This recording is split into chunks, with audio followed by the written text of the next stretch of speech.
Is it possible that data I characterize to be non-human and perfectly aligned in the month of March down the line turns out to be evidence? I'm Lance, a consultant in this space, and a week ago I published a video series titled How and Why the Mental Health App Startup Real will lose all $16 million of their venture capital funding. Little did I know at the time they were in the final stages of closing in on more venture capital, now Series B, and $37 million more, bringing their total funding to date to $53 million. And yes, they will lose every penny for three primary reasons.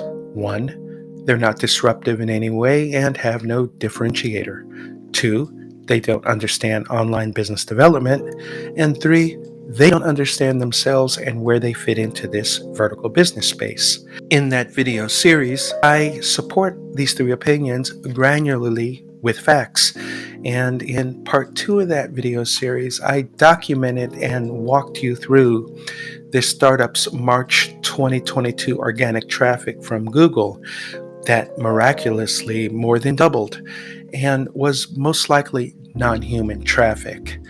I took you through the stages to recognize the earmarkings of non-human bot traffic, and I actually said something is rotten in Denmark, alluding to someone is cooking the books.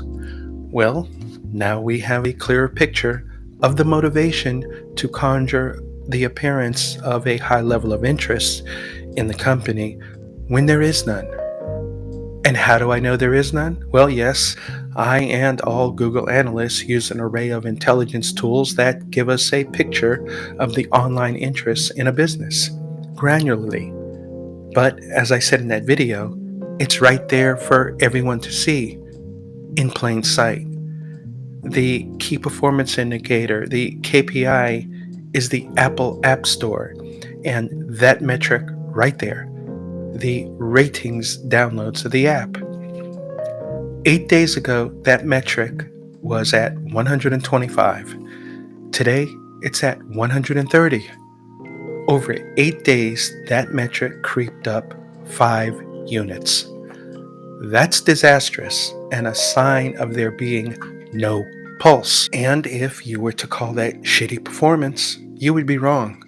Because the startup app, Plop, that's it right there, the poop tracker app, it has 4 times the amount of downloads as this mental health real app. This startup has no revenues. It's a pure B2C play, and there is no B2B dimension. And in that video where I basically did a teardown, I did not even get into what you see there on the screen. An interview with the founder last month wherein she refers to 40 employees. How is that possibly real? Pardon the pun. And why do you want the public to know you have 40 employees? How about telling the public how many subscribers you have? This is how the hustle works. Disclose and publicize metrics that paint a certain picture, and be silent on the metrics that matter and reflect adoption, traction, users, and revenues, because they're not pretty. This startup was going down, and they got thrown a $37 million lifeline, and it's not based on performance, or they would say it. This game is not about having a good idea or a noble intent. It's about being disruptive. But this startup has made it to Series B funding with not a hint of performance, and that's amazing.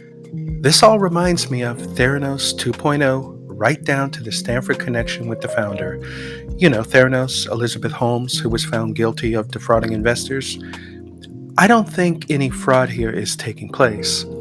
What I see is an uninformed, irrational business model coupled with big league New York City hype, fueled by a lot of venture capital that's been sitting on the sidelines and wants in on the mental health app pie. And remember, that App Store metric, 130, you do realize not everyone who downloads an app becomes a revenue stream.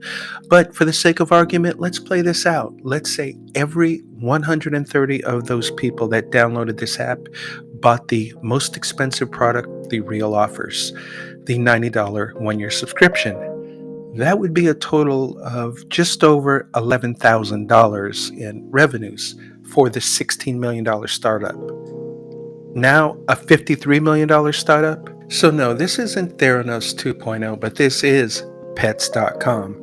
If you missed the craze that led to the dot-com bubble, you're seeing it now.